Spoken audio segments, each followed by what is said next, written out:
Alright folks, I'm trying a new filming method here real quick, because I've organized things around, and this is how I'm wanting to try and do videos from now on when I do discussion videos about topics like this. And it's something I need to lay out on a table and show. And this is a very crude version.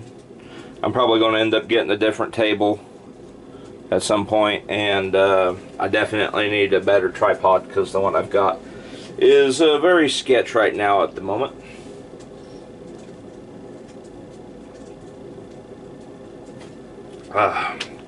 Drinking some Mountain Dew Baja Blast.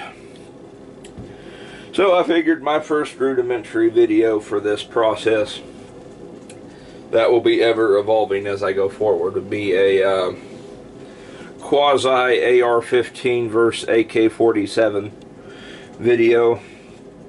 So as you can see here, I've got my Gall 5, the newest addition to the family, and my M70 Z-Pap here. So to begin, the AR-15 and the AK-47, or as they're known as AKMs, this one being an M70. Now, for some reason, in another video I made a few years back about my M70, I called it an AK-47, and somebody got really mad because apparently these aren't AKs. That's kind of like the same thing about M14s that I see from people, because Springfield calls their M14s M1As, so apparently it's not an M14, even though it's like, part for part exactly identical. Same with this. So to begin with, I'm getting caught off track. AR-15 and the AK-47, as we all know, are two of the most prominent rifles in the entire world. These being civilian models, they don't have any giggle switches of any kind. AR-15 was developed in the 1950s, and I think first adopted. Now I'm probably going to get this wrong, but it was first adopted in 1961, I want to say, or 1964. My memory cannot. I do not remember the exact date this was adopted, and it was adopted by the Air Force. The AKM was created in 1947, and it went through trials against the SKS and was eventually adopted in 1949. And then they made different models after that. This style of AKM isn't even really like the original, because this has a stamped receiver, while the one that they adopted and tested, the very first one, was a milled receiver. Pardon me. This is going to be all one take because I still do not have a functioning computer. So, you got the two coming out of the Cold War. Or not coming out of the Cold War, going into the Cold War. We're coming out of World War II. That's what I meant to say. And coming out of World War II, and the two superpowers on the planet, the United States and the Soviet Union, are needing new infantry rifles. I will refuse to call these assault rifles like so many other people do. Infantry rifle would be the best name for these, and then battle rifle being the next step up, being in like .308 caliber and higher. So coming out World War II, both nations, our nation, the United States and the Soviet Union, adopt lightweight rifles that are intermediate, shoot intermediate cartridges. The AK-47 shooting 7.62 by 39, and the AR-15 shooting 5.56 by 45 millimeter. The key differences, but the two are very different from each other, and it reflects very much on the people who made them, Eugene Stauner and Kalashnikov. The AR-15 being direct impingement on the gas system. Direct impingement internal gas piston, I do think, is the new way to say it, because the bolt of the AR-15 behaves like a piston, like how the piston in the in an AK or other piston rifle would behave. And then the AK-47 is long stroke gas piston.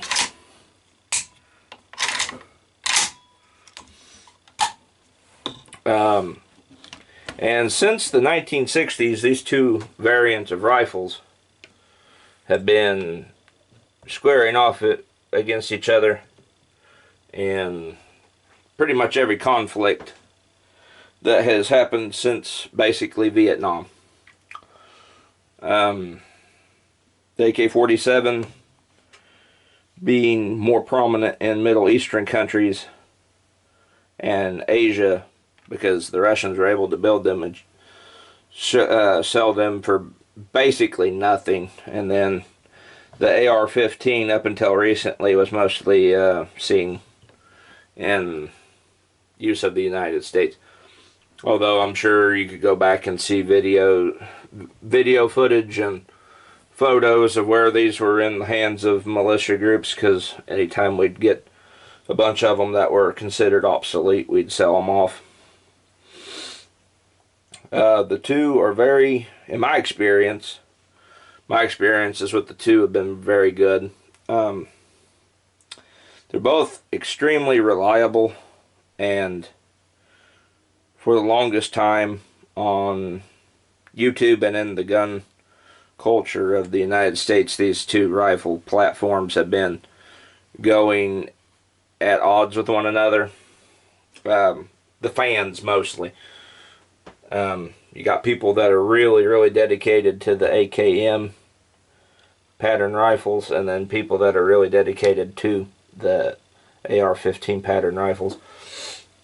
For the longest time, and I'm stretching back in my brain, memory-wise, it's 3 a.m. here on a Thursday, so I'm going to stretch back with my memory. So I'm probably going to get a tad bit of information wrong, so please forgive me. But for the longest time, from like the 90s when they started being imported due to the fall of the Soviet Union, they started getting imported a lot by like the thousands. I'd probably dare say millions, because they'd convert them over to semi-auto, crate them up, and ship them over. I still remember stories that my dad would have. My dad has told me that he would go to a local gun store in town, and there would be just crates of these being unloaded outside of AK pattern rifles and SKSs.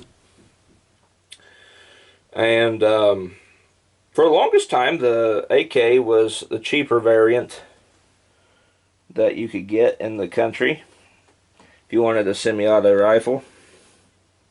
For some reason, the little cap on my M70's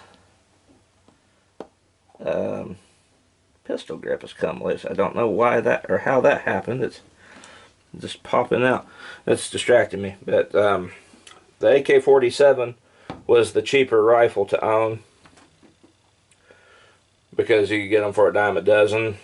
The AR-15 was more expensive, not to mention the 1994 assault weapons ban was still in place, and it sunset in 2004. I'm not going to even pretend to know what's all in that, because that was before my time. I was still just a little kid.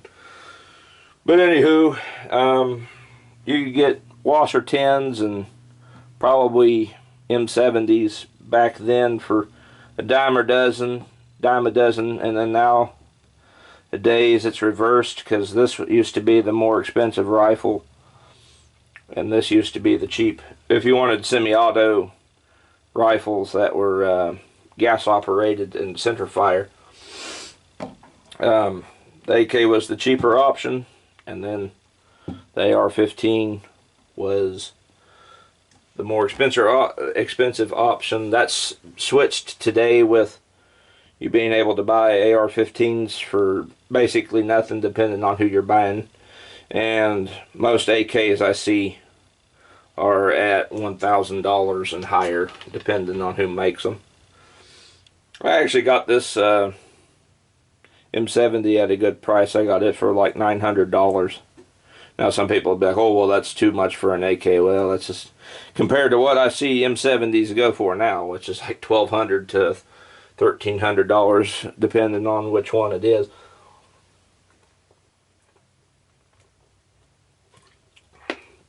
And that used to be the way with customization on them as well. Back in the day,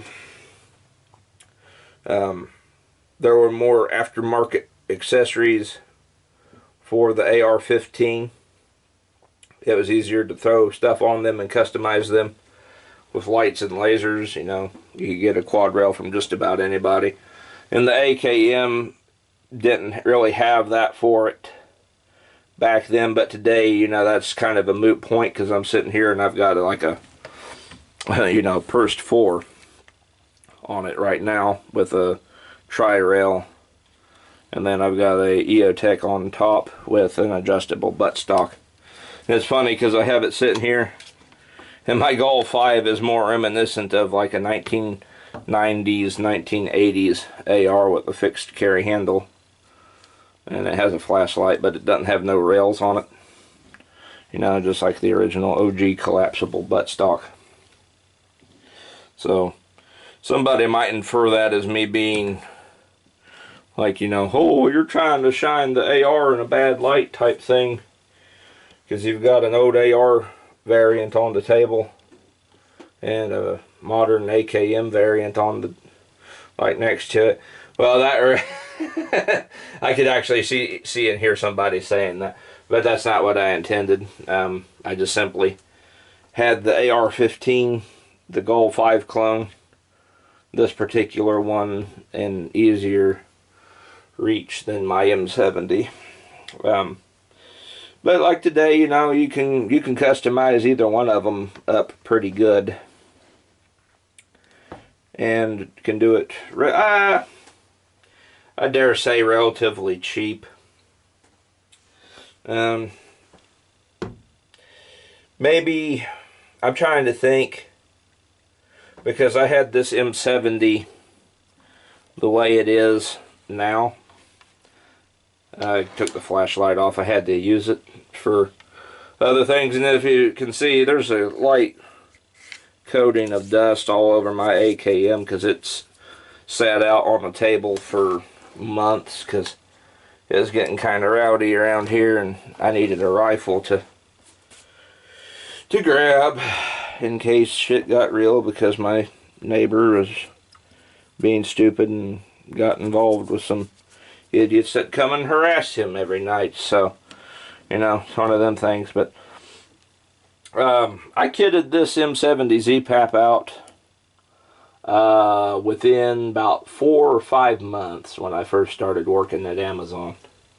I bought this rifle in August of 2021, and I had it completed by November of 2021. So give or take 3 months, I'd say, going off the top of my head here in my addled mind. And the prices for everything, I haven't really, in terms of the AK, I haven't really bought a whole lot for the AKM, AK47 style rifles in a while. The last thing I bought that was AK-47 related, was the scope mount for my Riley Defense, and it was like $100-something. So I can't, like right now, and it's been a while since I've looked at anything for the AK. I can't right now say for it definitively if it would be cheaper to customize an AK over an AR or vice versa. So, because that, and I guess they have that in common. That's another commonality right now, is the aftermarket prices on stuff for either of them's kind of in a really weird place due to the economy being the way it is.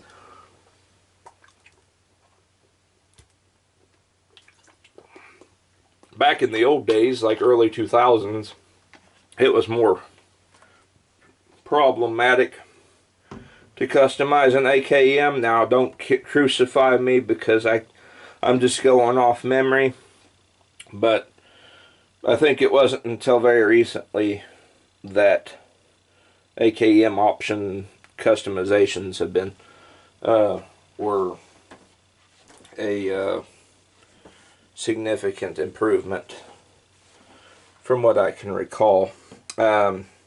Reliability is another thing. AKMs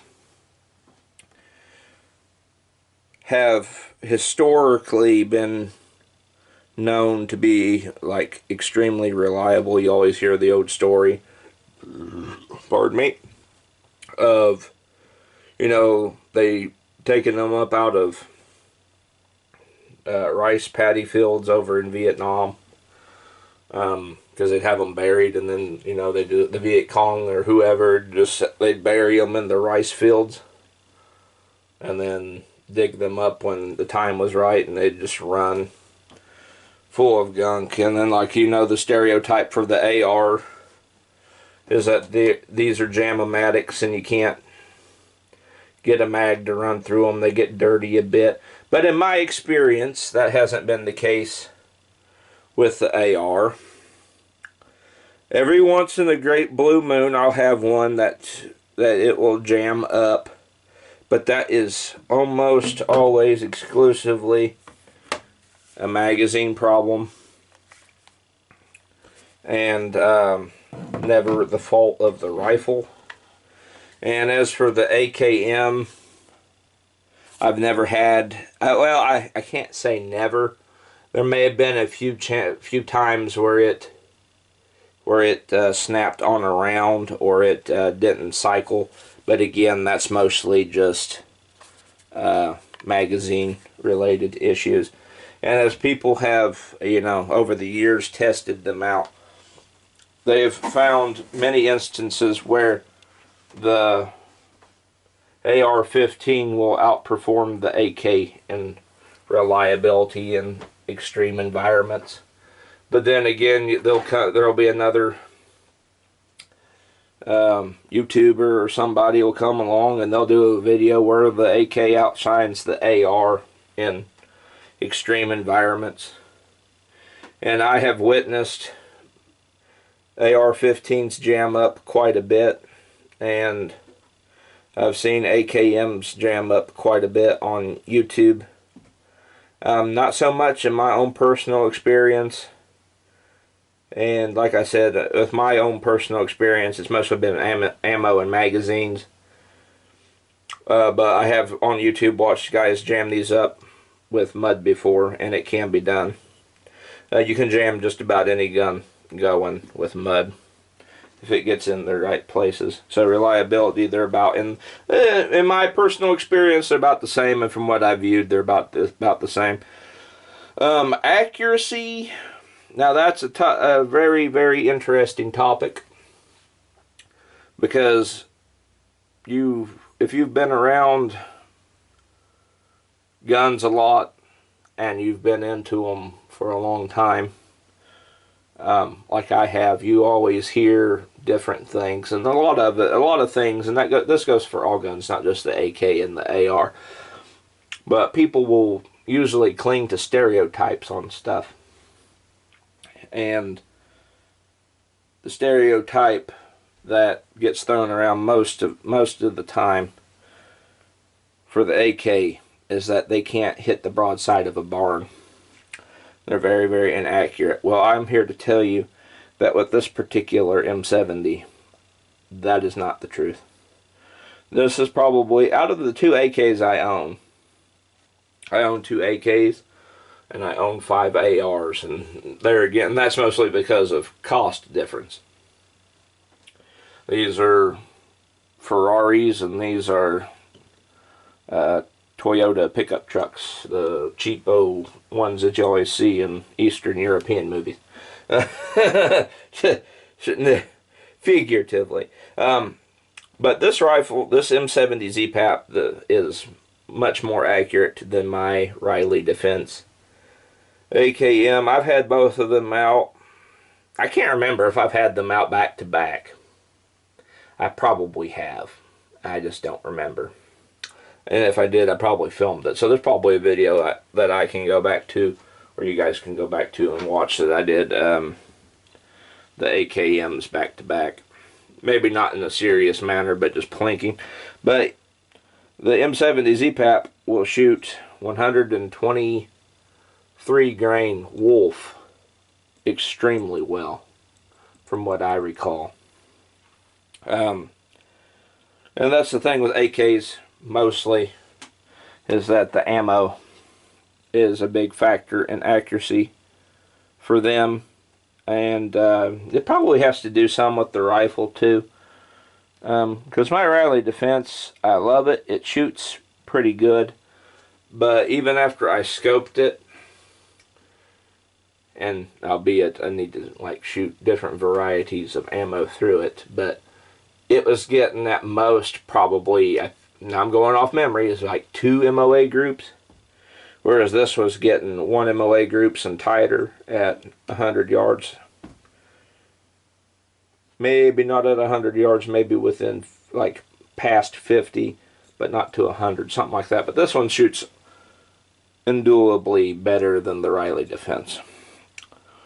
And again, I need to test them out some more. And that's the other thing with them, is that due to the Russian-Ukraine war, 7.62 by 39 was pretty much unobtainium for a while. And it's only until now, I'm starting to see it come back in stock quite a lot online. But in person, because I went to Dunham's and other gun stores, and for a long time 7.62 by 39 was pretty much non-existent.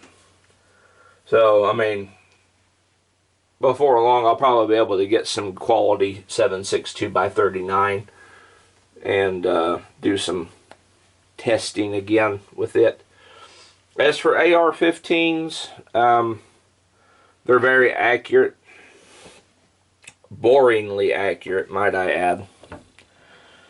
This one shoots pretty good, even though it's open sight with a hollow sun on a gooseneck carry handle mount. But I was getting sub MOA with this out at 25 yards. Now 25 yards isn't nothing to, everybody's like, oh, that's handgun distances and everything, and that's true. But that's what I took it out to, and that's what it was getting the groups at. But all my ARs shoot that good or better. They're kind of picky on ammo too, and very much so compared to other calibers. Like, oh my lord, 223 5.56 is a very picky caliber, no matter what rifle it's in, really.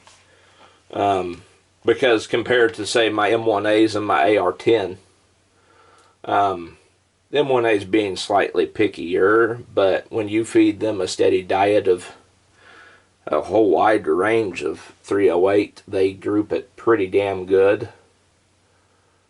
Same with the AR-10. 5.56 223, the bullet to twist rate is very specific, and it's if you go above or below that twist rate that your barrel has, I don't know what the twist rate of this one is, but some of my rifles, you know, I got 2 1 and 9 twists and 1 and 8 on my St. Victor. And if you step outside that twist rate, what that twist rate likes, your accuracy, you'll shoot good. You're shooting good. Your shooting capabilities and all that haven't changed, but your rifle will not group that ammo very well. And that's what I've watched it unfold with all of them, over and over. So, but that's just mostly the caliber. It's a very picky caliber. That 224 diameter bullet. I mean, and it's like that with 220 Swift as well. On my dad's Winchester Model 70 Pre-64, it's a 220 Swift, and it has a flavor of bullet weight that it likes, grain weight. And if it goes above that, above or below what that twist rate is on bullet weight, it won't group really well. So it's not just 5.56, 223.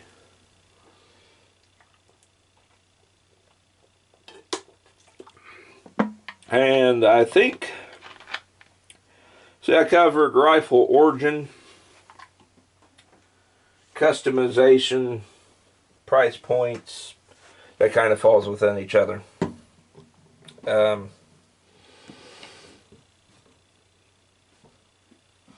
See, weight is another thing too, but that's kind of a moot point. Same with caliber. I mean, these two examples, and I just got done talking accuracy. You know, talking the calibers, that's kind of a moot point in today's world, because you can get an AK chambered in just about anything, except some really crazy cartridges. You can get AKs in 5.45 by 39, which honestly would be a better comparison accuracy wise to 5.56. And then you can get them in, you know, 7.62 by 39, their original caliber, and you can get them in 5.56. I have seen some crazy, wacky, pardon me, calibers before. Some company, I think, was selling one of these, the AKM variants. They were selling them in 458 SOCOM. And I was like, you've got to be shitting. Because I would love to have a 450 SOCOM AK. But then go to look, and they kind of, I think, either discontinued it, or they just had like a show model that they had like in their booth or whatever, for whatever commercial that was or something, and then they just didn't make any more. I kind of think they discontinued them, because it was on some, you know, company that made the AK variant rifles, and they had it in their catalog still, but it was just discontinued. As for the AR, come on. We know good and well what this thing is chambered in. You can get an AR15 in just about anything. Anything from 22 LR all the way up to like 50 Beowulf. And my card is trying to run out of data, so I will end this video here and try to start up a part 2.